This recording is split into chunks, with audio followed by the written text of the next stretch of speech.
그 영성이 뭐냐 하면은, 자, 지금 이렇게 말씀을 드렸는데, 진리를 깨달았다고 하게 되면은, 결론에 도달하고, 이제 진리를 깨달았다고, 보혜사 성령께서 오셔야만 이제 결론에 도달하고 진리를 깨닫게 하는 것인데, 그러면 성령론에 의해서 성령의 사역이 카운셀러, 소위 깨닫게 하시는데, 그거 말고 또 하나 여러분들이 잘 알고 계시는 게 뭐가 있습니까? 성령 받으면 물과 성령으로 거듭나죠. 디도서에 보면은 성령의 새롭게 하심으로 이런 말이 있죠. 그러면 자, 깨달았다라는 말은 뭐냐 하면은 성령, 보혜사 성령 받았다는 얘기예요. 그럼 보혜사 성령 받았다라는 것은 뭐냐 하면은 지금 거듭났다라는 거예요. 예, 그리고 새롭게 됐다라는 것입니다. 예. 그래서 이게 그 깨달았다라는 것과 이 새롭게 됐다, 소위 깨달아가면서 진리에 도달하면서 이제 인격성이 만들어지는 것입니다. 점점. 그러니까 이건 분리할 수 없는 겁니다. 그러니까 깨달았다고 하게 되면은 지금 이게 거듭난 거예요. 그러니까 거듭나는 것은 이제 잘 생각하셔야 되는 것이, 한 번 거듭난 것은 영원한 이게 아닙니다. 나는 날마다 죽노라 계속 성화라는 것은 계속 그때부터 시작하는 단계에서부터 해가지고 계속해서 사람이 바뀌어 가는 것입니다. 이것이. 그래서 이거는 분리시킬 수가 없습니다. 즉, 전에 제가 기억나시죠? 개미가 사람에 대해서 알려면은 아는 게 외우는 게 아니에요. 깨닫는 거예요. 그러면 이론적으로 개미는 사람처럼 돼야 돼요. 지금 깨달았다는 건 뭐냐면 하나님을 깨달았다는 것입니다. 근데 하나님을 깨달았다는 얘기는 지금 하나님처럼 돼가는, 깨닫는 폭이 만약에 10의 폭을 깨달았다 하게 되면 10만큼 지금 하나님 닮았다는, 그게 바로 영성입니다. 그것이. 그게 인격이 계속 깨달음에 따라서, 그래서 물과 말씀으로 깨끗하게 하사. 예. 그러니까는 이거를 다 연관시켜 가지고 이거를 하나의 그 구성된 게 이렇게 그 이해를 하셔야 됩니다. 예. 보혜사 성령께서 깨닫게 해주셨고, 내가 보혜사 성령이 깨달았다는 얘기는 결국 내가 지금 인격성이 바뀌었다라는 것이다. 이것은 예수님을 그만큼 닮았다라는 것이다. 예. 이건 같이 동시다발적으로 일어나는 것입니다. 예. 그래서 여기 이제 인격성, 즉 이건 뭐냐면은 이제 그 지도자가 논리성을 갖췄다라는 것은 이게 뭐냐면 그만큼 인격이 형성이 됐다는 얘기입니다. 그래서 그것을 갖고서 이제 이게 피지도자들에게 지금 나눠주기 시작하는 그것이 방법이 이제 논리성에 의해서 깨달음을 주는 것이고, 예. 그리고 이제 다른 표현으로 이제 하나 말씀을 드리면은 또 제가 말씀을 드렸는데 이 과목에도 있어야 되기 때문에 제가 다시 또 이제 말씀을 드려야 되는데, 요한복음 17장 3절이 뭐죠? 영생은 유일하신 참 하나님과 그의 보내신 자 예수 그리스도를 안다. 그 안다라는 거, 아까 믿고 알았다. 즉 아브라함이 그 부활을 아는 겁니다. 그게 알았다는 것이 지식이 생겼다는 결론입니다. 그것이. 근데 그 아는 것이 외우는 거와 아는 거하고는 틀려요. 반복해서 말씀드립니다. 앵무새가 삼위일체를 외울 수는 있어도 삼위일체를 알 수는 없어요. 그래서 외우는 거와 아는 것은 다르다. 여기 성경에서 나와는 안다라는 것은 깨달았다는 얘기입니다. 그러니까 뭐 더 쉽게 말씀드릴게요. 뭐 10살 먹은 애한테 그 뭐죠? 고난은 쓰다. 그러나 열매는 달다. 해봐라. 해보죠. 그게 무슨 뜻인지 아는 거예요, 지금. 외울 수는 있어요. 근데 알 수는 없어요. 너 한번 살아봐라. 그래서 이게 안다라는 것, 지식이라는 것, 이것을 다시 말씀드리는데, 여러분들께 말씀드렸죠. 여러분 사과 맛을 아십니까? 예, 그러니까 사과 맛을 아는 지식이 지금 어디에 들어가 있다고요? 혀에 들어가 있는 거예요. 머리에 들어가 있는 거 아니에요? 혀에 들어가 있는 겁니다. 그래서 이게 지식이라는 것은 몸의 지식도 있어요. 몸의 지식도 있어요. 그리고 이거는 몸의 지식은 소위 음식 대상이 그러니까 이게 인식, 철학에서는 인식이라는 단어를 씁니다. 이피스토모로지. 그리고 저기 서신서를 헬라어로 이피슬 그렇게 얘기합니다. 이피슬. 이피슬 그렇게 이게 서신서예요. 그래서 이 철학에서 인식, 요즘 한국에서 저 인식이라는 단어 많이 쓰거든요. 인식이라는 것이 이피스토몰로지 그래가지고 인식론 이렇게 얘기해가지고 이게 아는 것, 수용하는 것, 인식하는 것, 그 방법이 이피스토몰로지라는데 거기 이피스토몰로지에 인식의 주체가 있고 인식의 객체가 있어요. 그러면 내가 인식의 주체인데 그 인식이 지식을 수용하는 것이 인식입니다. 지식을 내가 수용하는 것을 인식이라고 얘기합니다. 그리고 인식했을 때 지식이 되는 겁니다. 인식이 안 되면 지식이 아니에요. 인식이 돼야 됩니다. 그런데 그 인식의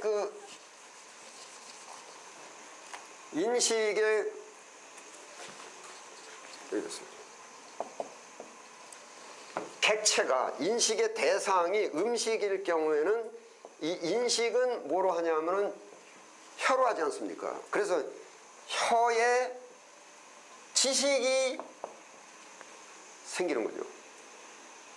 그 다음에 인식의 대상이 말씀해가지고 성경에 예배드려라, 기도해라, 내 이웃을 내 몸과 같이 사랑해라, 이런 것들은 성경의 내용적 지식인데 이 말씀들은 어디에서 수용합니까? 어디가 인식합니까? 머리입니다, 우선. 머리. 그거 다 알잖아요. 창세기 1장 이런 거 써있고, 기억력이 있잖아요, 기억력이. 그래서 이거 갖고 요한복음 어디 가서 갖고 다 있지 않습니까? 그랬을 때 이 머리는 보통 뭐라고 표현을 했냐면 이성이라고 표현합니다. 이성. 그래서 신학교 한참 다니고 박사학위 받으면은 머리는 굉장히 커요. 머리는 굉장히 커요. 그런데 그 다음에 말씀 말고 그다음에 진리가 있는데 진리라고 표현하는데 진리는 아까 요한일서 5장 6절이 뭐죠? 성령은 진리니라. 이게 말하자면 이제 영 아닙니까? 영. 그럼 인식의 대상이 영. 하나님이 영이시니 예수님도 영이시니 다 영인데 그리고 성경에 있는 것들은 다 영적인 말씀들이잖아요. 그러면 이것에 대한 지식, 이것을 아는 것은 우리 몸에 우리가 어디가 이거를 인식을 하냐 하면은 바로 마음입니다. 그것이 근데 이게 정신, 우리의 영혼이 머리에 있습니까? 마음에 있습니까? 이거 한참 싸웠어요, 중세 때. 소위 스콜라주의는 뭐냐면은 스콜라주의는 학구주의입니다. 학구주의는 뭐냐면 인간은 머리가 좋아야 돼. 이게 학구주의입니다. 그래서 이 사람들은 영혼이 머리에 있다라고 생각했어요. 그랬는데 종교계에 의해 스콜라시즘이 이제 무너지고 나서 이제 파스칼이나 그때 이제 개혁 철학자들이 뭐라 했냐면 이 세상은 사람의 머리로 인식할 수 없는 것, 사람의 글과 이성으로 학문으로 설명할 수 없는 것들이 더 많다 이렇게 얘기를 한 거예요. 여러분 사랑이라는 것이 어디에 들어가 있어요? 머리에 들어가 있어요? 마음에 들어가 있어요? 글씨는 머리에 넣을 수 있어요. 사랑은 오래 참고 머리에 들어갈 수 있는데 문제는 뭐냐면은 사랑이라는 것은 쉽게 하자면 사과는 맛을 보고서 요거 새콤달콤 이렇게 하고 그런데 영이라는 것은 머리에 있는 게 사랑이라는 것은 뭐냐면 하나의 느낌이지. 느낌이란 말이에요. 느낌. feeling. 뭉클. 감동. 했을 때 이거는 이 마음에 있는 것이 바로 영혼이다. 그리고 일반 철학에서는 정신이다. 이런 단어를 씁니다. 이게 영혼이다. 정신이다. 그래서 이게 제가 여러분들께 조건반 사적으로 하면 지금 여기 아주 빨갛고 푸른 사과가 있습니다. 제가 그걸 다 깝니다. 그래서 쪼개서 레몬으로 합시다. 노란 게 있어가지고 반쪽 해가지고 여러분들 혀에다가 그거를 넣어서 이렇게 댑니다. 그러면 지금 이게 입안에서 침이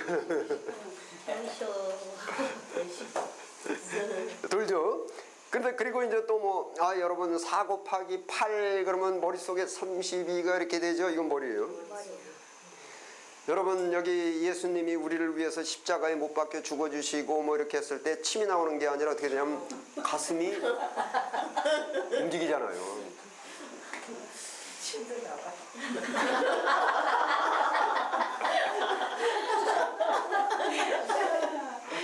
뭐 그거는 이 사람도 그 손녀가 전화로 해가지고 할머니 사랑해 그러면은 이 사람이 침이 나오는 것도 머리가 돌아가는 것도 아니고 가슴이 뭉클하잖아요. 이게 감동이란 말이에요. 그것이 감동. 그 이 사람이 뭐라 하냐면 나올 때 이제 유식한 말로 하면 케일리하고 전화하면서 침이 나왔어가 아니라 감동받았어. 케일리하고 얘기하면서 머리가 뭐가 아니라 감동받았어. 그래서 이게 센스, 감각, 우리의 감각 기관이 머리가 있고 몸이 있고 우리의 마음이 있단 말이에요. 즉 여기서 진리라는 것, 카운셀링이라는 것은 뭐냐면은 여기에 감동을 주는 거거든요. 그래서 마음의 기억이 가 있는 겁니다. 마음의 기억이. 그러면은 이게 보세요. 여기서 지금 이성으로 말씀이 있었는데 분명히 아브라함에게 이성으로 말씀이 있었단 말이에요. 다 내가 영원한 약속을 하겠다. 하늘의 묵별같이 하겠다. 전부 이성인데 그 다음에 이게 총명에 의해서 보혜사 성령이 카운셀러, 믿음이 있어가지고 왔을 때 부활이라는 것은 감동이란 말이에요. 그러면 그 보혜사 카운셀러, 그러니까 보혜사 성령이 와서 감동이 됐다라는 것은 지금 이 사람의 정신이 지금 인격이 새롭게 성령이 새롭게 했잖아요. 즉 이게 뭐냐면 처음에는 신학을 공부하고 성경 공부할 땐 이성이에요. 전부 머리에 들어와 있어요. 그랬는데 이게 머리에 들어와 있는 게 영혼, 마음으로 가면은 이때부터는 영성이에요. 성자가 들어가면은 성자는 후천적 성품, 후천적. 그래서 acquired character 그렇게 부릅니다. 선천이 아니라. 그래서 한자어에서 이제 후천이다 그러면 다 오성, 지성, 감성, 영성 뭐 이렇게 성자를 다 붙이는 거예요. 예. 그래서 이게 영성론이라는 것도 잘 이해하시야 돼요. 영성론이 그냥 뭐 이렇게 뭐 기준도 없고 규칙도 없고 이런 게 아니라 영성론이라는 것은 성이라는 것은 후천적으로 만들어진 거를 성이라고 붙여서 영성이 되는 것은 이성이 영성이 되는 거예요. 즉 말씀이 육신이 되는 겁니다. 이게 여기서 이성이 영성으로 변하는 것입니다. 그런데 여기서 어떤 분이 전혀 이 성경 말씀하고는 틀린 거, 누가 오른밤 때리면 복수해라. 이 말에 그냥 감동을 받아가지고 이게 정신으로 올라가 버리면 이건 미혹이라고 해요. 성령은 진리니라. 진리는 하나님의 말씀이니라. 요한복음 17장에 있죠. 그래서 이 관계성을 잘 그걸 이해를 하셔야 됩니다. 그래서 영성이 지금 높다라는 것은 뭐냐면은 이성에 있는 하나님의 말씀들이 깨달음이 와가지고 깨달아지려면은 보혜사 성령에 의해서 깨달음이 와가지고 이성적인 성경의 말씀들이 이제는 정신이 진짜 맛을 보는 겁니다. 이제 감동이 되고 깨달음이 오고 이제 이렇게 되는 거죠. 또 성경에 나온 예를 들려면은 베드로가 요한복음에 조금 읽어서 그리스도는 살아계신 하나님의 계시 거룩하신 것을 우리가 믿고 알았습니다. 여기 알았다고 했을 때 여기 베드로가 알았다고 한 게 지금 이성에 들어가 있는 것 같아요. 영성에 들어가 있는 것 같아요. 이성입니다. 이 이성은 급하게 되니까 어떻게 됐습니까? 예수님을 세 번 부인했죠. 요게 이성입니다. 그래서 이성은 의지적입니다. 이성은. 그래서 이거는 자기 의지입니다. 그랬는데 무슨 분명히 그랬죠. 예수님께서 약속하신 것이 오실 때까지는 아무데도 가지 말고 베드로도 가만히 있었을 거 아닙니까? 그런데 베드로 이성 머릿속에는 뭐가 있냐면 주는 그래도 살아계신 하나님의 아들이시오 우리의 구원주이시고 거룩한 이거는 머릿속에 있었잖아요. 이랬는데 성령이 오셨는데 그게 바로 보혜 성령이 오신 거예요. 보혜 성령이 오셔가지고 예수님이 말씀하신 대로 그제서야 내가 너희에게 가르친 것이 깨달아지고 전부 알았다 이렇게 되겠는데 그게 진짜 머릿속에서 알고 있던 것이 이쪽으로 갚버렸어요. 그 오순절날 성령 받고 이게 영성이 돼버렸단 말이에요. 그 지식이 이제 이성으로 알고 있던 것이. 그 다음에 이제 네로 황제가 이제 콜로세움에서 이제 해가지고 야 베드로 잡아라. 너 예수 믿을래 안 믿을래? 야 나는 여기서 요 이성은 이제 인지심리로 자르죠. 이 이성은 의식적입니다. 그리고 이 이성은 바로 내가 나를 의식하는 것을 이성이라고 얘기합니다. 즉 이게 바로 나의 그 뉴트럴 상태, 이게 납니다. 내가 의식적으로 이게 나야 이렇게 할 수 있는 겁니다. 그런데 영성은 진리서부터는 내가 진리를 소유할 수 있는 게 아니라 내가 진리에 소유당합니다. 즉 예수님이 내가 진리를 많이 알고가 아니라 내가 길이요 진리요 이랬지요. 예수님이 진리란 말이에요. 그게 뭐냐면 예수님은 삼위일체적으로 하면 뭡니까? 성영이죠.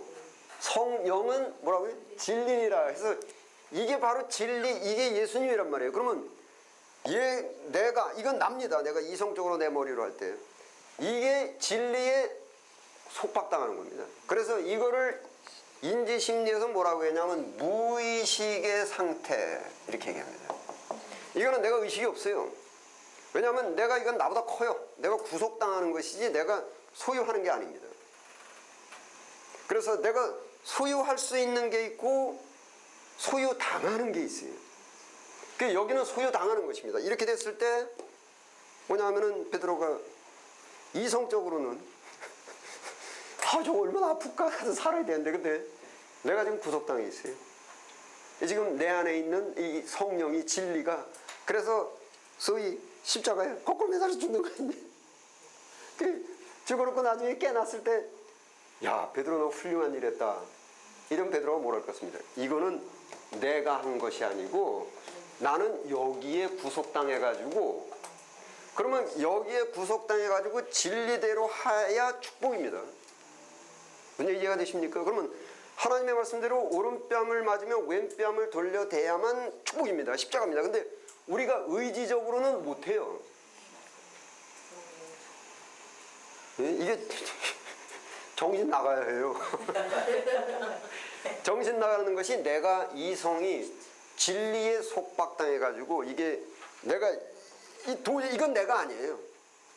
그래가지고 이게 영성에 의해서 그거를 딱 말씀을 지켜졌을 때 그 다음에 이제 축복이 오는데 이는 내가 한 은혜로다. 이건 내가 한 것이 아니다. 예. 그래서 이제 그 관계성을 이 세 가지 관계성을 잘 이해하셔야 됩니다. 그래서 이게 인격성, 영성을 둔다라는 것이 바로 거기에 있습니다. 그래서 그 영성이라는 것이 과연 무엇인가? 그러니까 그 요새 제가 청주교에서도 말씀드리고 그랬는데 전에 특히 이제 장로교단, 감리교단에서 전부 많은 분들이 이성적 신앙생활을 하셨어요. 그래서 성령 받기 전 베드로. 그러니까 전부 내가 의식이 내가 확실하게 살아있으면서 그 사람이 예배도 드리고 뭐 예수를 믿어야 되고 뭐 전부 이런 식으로 했죠. 예. 그러다 보니까 소위 그때는 이제 머리만 커져 있어요. 그런데 거기서 문제가 뭐냐면 그분들한테서 그리스도의 향기가 안 나오네요. 그리스도의 향기라는 것은 뭐냐면은 사랑과 실학과 온유와 자비와 겸손과 충성과 이렇게 나와야 되는데 장로교단 목사님들이 근엄하셨잖아요. 근데 장로교단 목사님들은 이제 어떻게 생각했냐면 이게 이성적 믿음, 이게 믿음인 줄 알았어요. 그러면서 그냥 그런 상황이 이렇게 벌어진 거예요. 이게 이제 이렇게 가슴은 조금 삭막해요. 여기는 없어요. 맛을 아직 못 본 거예요. 이제 머리만 컸죠. 이러니까는 그쪽에서 이제 순복음 쪽에서 아니다. 바리새인들 같다. 서기관들 같다. 해가지고 나온 것이 가슴이 뜨거워야 된다. 영성 이렇게 나온 거죠.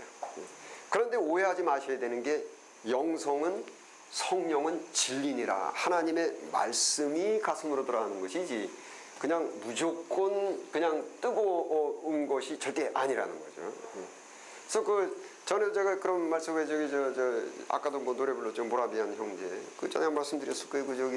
이게 이성적 신앙이 이제 중세 이후로 종교계 근대화 가지고 1900년대에 가장 강해졌던 분 중에 하나가 누구냐면은 요한 웨슬리 목사님이세요. 영국에서 옥스퍼드 신학교 공부하시고 뭐 해가지고 이분 신학 지식이 무지하게 많았어요. 그러니까 이게 다 머리죠. 그래서 영국하고 미국하고 왔다 갔다 하면서 많은 설교를 하셨죠. 그러다 이제 영국으로 가는 배를 탔는데 이게 풍랑이 닥쳐온 거예요.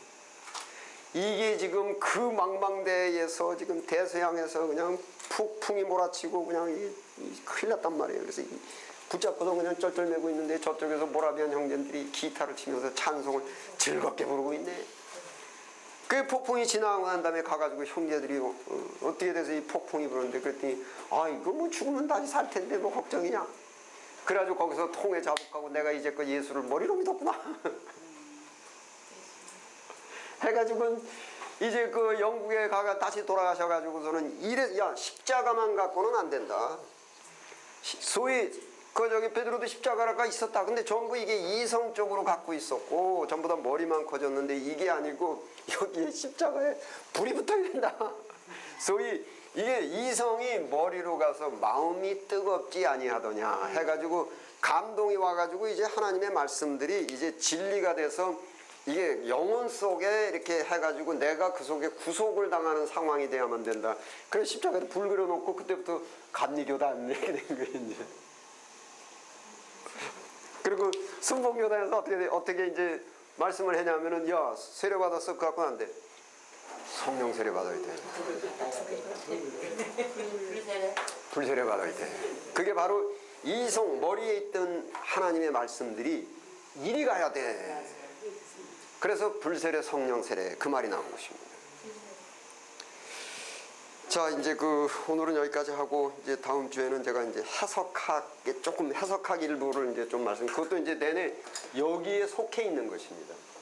이게 해석학은 이제 성경 해석뿐 아니라 여러 가지 분야의 해석학이 다 포괄적으로 되는 것인데 하여튼 피곤하신데 수고들 많으셨습니다. 우리